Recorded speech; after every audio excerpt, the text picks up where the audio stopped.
Hello friends, नमस्ते जी। मेरा नाम राजेश बब्बर है और मेरे सहयोगी एस्ट्रो कुलवंत जी हम दोनों मिलकर ये चैनल जो है रन करते हैं। तो आप सबके सपोर्ट के लिए बहुत बहुत धन्यवाद। अगर आप हमारे चैनल पर नए हैं तो चैनल को सब्सक्राइब जरूर करिए। लेटेस्ट वीडियोस देखने के लिए बेल आइकन जरूर दबा लें। आज मैं आपको बताने जा रहा हूँ भृगुनंदी नाड़ी की एक बहुत ही अच्छी technique, fifth house from Jupiter. इसी के बारे में चर्चा करेंगे। हालांकि फिफ्थ हाउस बहुत सारी चीजों को इंडिकेट करता है, लेकिन कुछ बेसिक चीजें मैं आपको इसमें बताऊंगा। तो पहली चीज इसमें आपको मैं ये बताऊंगा कि किस आराध्य की आपको पूजा करनी चाहिए या उनके मंत्रों का जाप करना चाहिए जिससे आपको सदा सदा लाभ हो। दूसरा, आपकी संतान होने के बाद किस तरह से आपके जीवन में बदलाव आएगा, पॉजिटिव बदलाव आएगा, प्रॉब्लम्स आएंगी, उसके बाद फिर बदलाव आएगा। ये दोनों चीजें यहाँ पे आपको मैं बताने जा रहा हूँ। तो जुपिटर से फिफ्थ हाउस जो होता है ये पास्ट लाइफ कर्मा को इंडिकेट करता है। पिछले जन्म के कर्म आपके संतान के माध्यम से जुड़ते हैं। तो जब संतान का जन्म होता है तो फिर उसके बाद क्या चेंजेस आते हैं। लेकिन जब जुपिटर से फिफ्थ हाउस बहुत ज्यादा एफ्लिक्टेड होता है, बहुत प्रॉब्लमेटिक सिचुएशन में होता है, तो बहुत सी कुंडलियों पे आप देखेंगे संतान होने में भी दिक्कत होती है। तो जुपिटर से फिफ्थ हाउस ये पहली संतान को इंडिकेट करता है, मंत्र जाप को इंडिकेट करता है। इसीलिए मैंने आपको ये पहले बताया कि किस आराध्य की आपको पूजा करनी चाहिए। नेम एंड फेम को इंडिकेट करता है और पास्ट लाइफ कर्मा को इंडिकेट करता है और दोष भी मनाता है। तो इसकी भी चर्चा करेंगे, लेकिन इस पार्ट में नहीं, आने वाली वीडियोस में। तो ये वीडियो आरंभ करते हैं और भगवान गणेश जी से आराधना करूंगा सबके घर में सुख और शांति बनाई जाए। भगवान शनिदेव से आराधना करूंगा सबके घर में सुख और शांति बनाए रखे। तो चर्चा का आज विषय जो है वो है बृहस्पति यानी जुपिटर। तो आपको सिंपल क्या करना है, अपनी अपनी कुंडली में देख लेना है कि बृहस्पति कहाँ पे है। कहीं भी बृहस्पति हो सकते हैं, यहाँ पे हो सकते हैं, यहाँ हो सकते हैं, यहाँ भी हो सकते हैं, यहाँ भी हो सकते हैं। राशि इसमें अभी मैं नहीं ले रहा हूँ, क्योंकि राशि अगर मैं लेता हूँ तो फिर थोड़ा सा कंफ्यूजन होता है। तो सिंपल पहली टेक्निक, पास्ट लाइफ कर्मा और किस आराध्य की आपको पूजा करनी चाहिए। तो आपको क्या करना है, अपनी अपनी कुंडलियां ओपन करके देखिए आपके जुपिटर कहाँ पे हैं। मैंने लगन में लिखा है, तो हो सकता है सबके जो जुपिटर्स होंगे अलग अलग भावों में प्लेस्ड होंगे। तो जुपिटर से फिफ्थ हाउस, जुपिटर से फिफ्थ हाउस होता है मंत्र जाप का हाउस, क्योंकि फिफ्थ हाउस जो होता है मंत्रों का जाप होता है और ये पास्ट लाइफ कर्मा भी है। तो पास्ट लाइफ कर्मा से ही आपको पता चलता है कि किस आराध्य की आपको पूजा अर्चना करनी चाहिए। तो पहला रूल, अगर आपके जुपिटर एक नंबर साइन में है, उदाहरण के लिए मैं लिख रहा हूँ, कहीं भी हो सकते हैं, देखिए कुंडली में एक नंबर कहीं भी हो सकता है, 2 3 4 5, तो यहाँ पे आएगा 5 नंबर साइन। तो 5 नंबर साइन के स्वामी बनते हैं भगवान सूर्य देव। तो आपको सूर्य उपासना रेगुलर बेसिस पे करनी चाहिए, उनके मंत्रों का जाप आप कर सकते हैं और भगवान शिव की भी आराधना आपको जरूर करनी चाहिए जिन लोगों का जुपिटर एरीज यानी मेष राशि में है। तो अब बात करते हैं जिनके जुपिटर 2 नंबर में होंगे, कहीं भी भाव में हो सकते हैं, मैंने सिर्फ समझाने के लिए लगन में लिखा है। तो 2 और यहाँ पे आएगा 6। अब 6 नंबर बनता है भगवान विष्णु जी का साइन है, ये 6 नंबर बुध देव का साइन होता है। तो विष्णु सहस्त्र नाम का आपको रेगुलर बेसिस पर पाठ करना चाहिए और जो लोग बीमार होते हैं उनकी सदा सदा आपको सेवा करनी चाहिए। इससे आपका जो पास्ट लाइफ कर्म है ये बहुत ज्यादा इम्प्रूव होगा। यानी पिछले जन्म में अगर कोई चीज आपने गलत की होगी या कुछ प्रॉब्लम होगा तो यहाँ पे आराधना करने से वो चीज इम्प्रूव हो जाएगी। अब 3 नंबर होगा तो यहाँ 7 आने वाला है, 4 5 6 7। तो 7 नंबर माँ लक्ष्मी जी का साइन होता है, तो माता लक्ष्मी जी की आपको आराधना रेगुलर बेसिस पर करनी है। उसके बाद 4 नंबर साइन, अगर जुपिटर आपके 4 नंबर में है तो जुपिटर से फिफ्थ हाउस में 8 नंबर राशि आने वाली है। तो हनुमान जी की आराधना आपको यहाँ पे करनी चाहिए क्योंकि ये मंगल देव का साइन है। उसके बाद आता है 5 नंबर, अगर जुपिटर 5 नंबर में है तो यहाँ पे आएगा 9 नंबर, 6 7 8 9, इसको इस तरह से लिखते हैं। तो 9 नंबर साइन जो है स्वयं भगवान बृहस्पति का ही है। तो किसी गुरु की आराधना करना, गुरु की शरण में जाना, उनकी मदद लेना, उन्हीं की पूजा अर्चना करना, ये आपका पास्ट लाइफ कर्म है। किसी गुरु की शरण में आपको जरूर जाना चाहिए जिनका जुपिटर सिंह राशि में है। तो अगर जुपिटर 6 नंबर में होंगे तो यहाँ पे 10 नंबर आएगा। भगवान शनि देव की पूजा अर्चना करनी चाहिए और भगवान शिव की भी पूजा अर्चना करनी चाहिए। उसके बाद यहाँ पे अगर तुला लगन होगा, अगर जुपिटर आपके 7 नंबर में है तो यहाँ पे 11 नंबर आएगा। तो 11 नंबर साइन भगवान शिव को इंडिकेट करता है। भगवान शिव की आराधना आपको रेगुलर बेसिस पर करनी चाहिए। उसके बाद 8 नंबर, तो 8 नंबर यहाँ पे आएगा तो यहाँ 9, 10, 11, 12, यहाँ पे 12 नंबर आएगा। तो यहाँ पे भी आपको भगवान विष्णु की पूजा करनी चाहिए क्योंकि ये भगवान विष्णु का ही साइन होता है। उसके बाद 9 नंबर, 10, 11, 12, 1, यहाँ पे भगवान कार्तिकेय की आपको पूजा करनी चाहिए, उनके मंत्रों का जाप करना चाहिए। उसके बाद 10 नंबर, 10, 11, 12, 1, 2, 2 नंबर जो होता है ये माता लक्ष्मी जी का ही साइन माना जाता है। लेकिन यहाँ माता लक्ष्मी जी की आपको पूजा करनी चाहिए। माँ दुर्गा या माँ पार्वती जी की भी पूजा आप यहाँ पे कर सकते हैं, उनके मंत्रों का जाप कर सकते हैं, उनकी आराधना कर सकते हैं। ये आपका पास्ट लाइफ कर्म है। यहाँ पे आएगा 11 नंबर, 12, 1, 2, 3, यहाँ पे आएगा 3 नंबर। तो यहाँ पे आपको भगवान विष्णु जी की पूजा रेगुलर बेसिस पर करनी चाहिए क्योंकि 3 नंबर साइन जो होता है ये बुध देव का साइन है। तो बुध देव हमेशा भगवान विष्णु से कनेक्ट होते हैं। उसके बाद लास्ट बच गया हमारा 12, 1, 2, 3, 4। यहाँ पे अगर 4 नंबर होगा तो माँ पार्वती जी की आपको पूजा करनी चाहिए। यही आपके आराध्य हैं इस जीवन में दोस्तों। तो जुपिटर से 5th हाउस बहुत इंपॉर्टेंट होता है क्योंकि ये पास्ट लाइफ कर्मा भी है और आपके मंत्रों को भी दर्शाता है किस देवी या देवता की आपको पूजा करनी चाहिए। अब एक और ढंग से आपको मैं बताता हूँ, जुपिटर से 5th हाउस में जो ग्रह होगा उसको भी आप साथ में ले सकते हैं। तो उदाहरण के लिए राशि का तो मैंने आपको पहले बता दिया, राशि लॉर्ड की तो पूजा करनी ही करनी है। जो यहाँ पे ग्रह होंगे तो पहला ग्रह लेते हैं, अगर यहाँ पे सूर्य देव होंगे तो भगवान सूर्य की हम पूजा करेंगे, प्लस जो साइन होगा उनके देवता की पूजा करेंगे। अगर यहाँ पे मंगल देव होंगे तो भगवान कार्तिकेय की या भगवान हनुमान जी की पूजा करेंगे।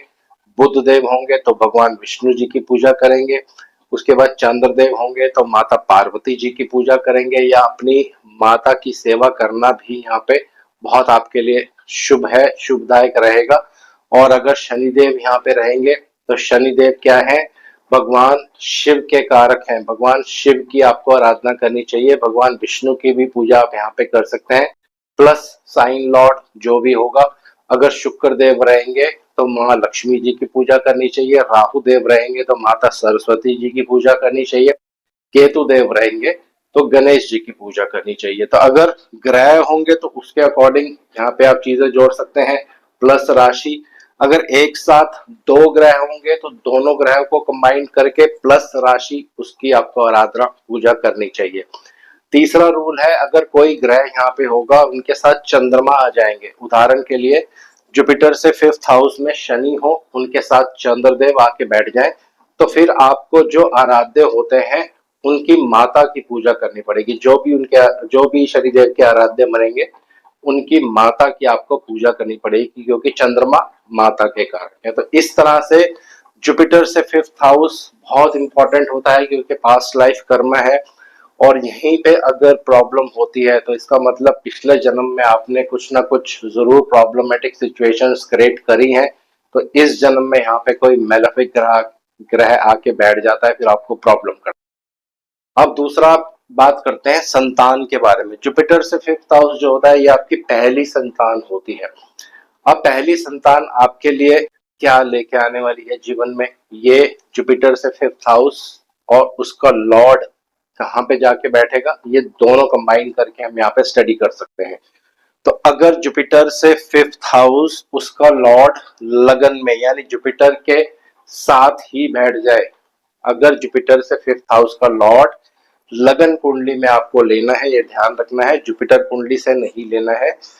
जुपिटर से 5th हाउस का लॉर्ड अगर लगन में ही आके बैठ जाए, तो उदाहरण मैं आपको देता हूं, अगर यहाँ पे 1 नंबर लिखा है, यहाँ पे 5 नंबर आएगा, तो जुपिटर से 5th लॉर्ड बनेंगे सूर्य, और ये सूर्य अगर कुंडली में जुपिटर के साथ ही आके बैठ गए, यानी लगन भाव में ही आके बैठ गए, तो इसका मतलब क्या है, संतान के जन्म के बाद आपको नेम एंड फेम मिलेगा, आपका भाग्य उदय हो जाएगा दोस्तों, क्योंकि पहला भाव जो होता है ये नेम एंड फेम को दर्शाता है, भाग्य उदय करवाता है। तो संतान के लॉर्ड का पहले भाव में बैठना अति अति शुभ माना जाता है। लेकिन यहाँ पे थोड़ा सा आपको रिजल्ट्स में चेंजिंग भी दिखाई देगा, वो कैसे, वो भी मैं आगे आपको बताऊंगा, लेकिन हिंट मैं आपको दे देता हूँ। अगर पापी ग्रह होगा तो इनिशियल स्टेजेस पे स्ट्रगल देगा, पहले खूब मेहनत कराएगा, फिर बाद में अच्छा समय आपको दिखाने वाला है। तो अब बात करते हैं, अगर जुपिटर से 5th लॉर्ड, अब यहाँ पे मैं साइन नहीं लिख रहा हूं ताकि समझने में आपको डिफिकल्टी नहीं हो। जुपिटर से 5th लॉर्ड अगर लगन कुंडली में, ये आपको ध्यान रखना है, जुपिटर कुंडली से नहीं लेना है, अगर यहाँ पे बैठे हो, जो भी जुपिटर से 5th हाउस में राशि हो, आपकी अपनी कुंडली चेक करिए, उसके जो लॉर्ड हो, उस राशि के जो भावेश यानी स्वामी हो, वो लगन कुंडली के दूसरे भाव में बैठेंगे, तो संतान के जन्म के बाद आपके घर में लक्ष्मी का वास होगा, आपकी पैसे को लेकर, फाइनेंस को लेकर तरक्की होगी, और फैमिली में भी उन्नति होनी शुरू हो जाएगी। लेकिन फिर वही रूल यहाँ पे एप्लीकेबल होगा, मैं दोबारा से इसको रिपीट कर देता हूँ, पापी ग्रह होंगे तो इनिशियल स्टेजेस पे स्ट्रगल या फैमिली में लड़ाई झगड़ा ये सब होगा, लेकिन धीरे धीरे जैसे जैसे एज बच्चे की बढ़ती जाएगी तो चीजें फिर पॉजिटिव होना शुरू होंगी। लेकिन अगर शुभ ग्रह होगा तो फिर कहना ही क्या है, उसके लिए कुछ कहने की जरूरत नहीं है। अगर जुपिटर से 5th लॉर्ड लगन कुंडली में तीसरे भाव में बैठा हो, तो अगर आपके छोटे भाई बहन है तो उनके लिए ये बहुत पॉजिटिव होगा।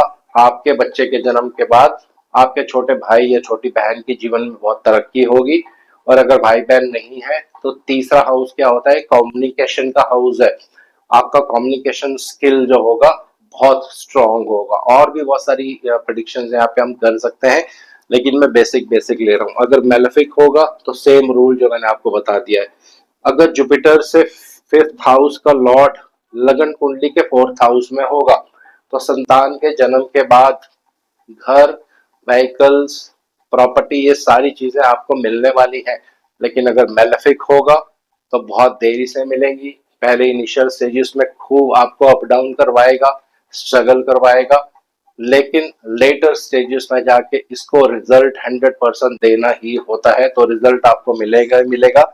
जुपिटर से 5th लॉर्ड अगर 4th हाउस में होगा, शुभ ग्रह होगा, तो घर में बहुत तरक्की होगी, जितने भी घर पे मेंबर्स होंगे सबको नेम फेम मिलेगा, खूब पैसा आएगा, सुख शांति की बढ़ोतरी होगी। लेकिन अगर पापी ग्रह होंगे तो उस तरह से आप कैलकुलेट कर सकते हैं। जुपिटर से 5th लॉर्ड जो भी ग्रह बने, वो अगर पंचम में ही हो, 5th हाउस में बैठ जाए, तो अपने आप में एक राजयोग की तरह रिजल्ट देगा। जैसे ही आपकी संतान होगी आपको नेम एंड फेम मिलेगा। अगर जुपिटर से 5th लॉर्ड के स्वामी अगर जुपिटर से 6th में आ गए, तो कोई भी ग्रह हो सकता है यहाँ पे, अगर कुंडली के 6th हाउस में आ गए, तो संतान के जन्म के बाद आपके लाइफ में बहुत ऑब्स्टेकल्स आएंगी, परेशानियां आएंगी। शुभ ग्रह होगा तो परेशानियां कम होंगी, पापी ग्रह होगा तो बहुत ज्यादा परेशानी होंगी, कर्ज आप पे बढ़ सकता है, घर पे कोई बीमार हो सकता है। लेकिन धीरे धीरे जैसे जैसे बच्चे की आयु आगे बढ़ती जाएगी, तो फिर इसकी इंटेंसिटी धीरे धीरे कम होनी शुरू होती है। लेकिन मेलेफिक होगा तो स्टार्टिंग में बहुत ट्रबल देगा। जुपिटर से 5th लॉर्ड यहाँ पे जो भी साइन होगा, उसके स्वामी अगर लगन कुंडली में 7th हाउस में होंगे यहाँ पे, और अगर एक मेलेफिक ग्रह होंगे, तो आपके वैवाहिक जीवन में ये प्रॉब्लम कर सकता है। लेकिन अगर पॉजिटिव ग्रह होंगे तो आपकी डेली इनकम की वृद्धि होगी, आपकी बिजनेस की वृद्धि होगी, आपका काम बहुत अच्छा चलेगा।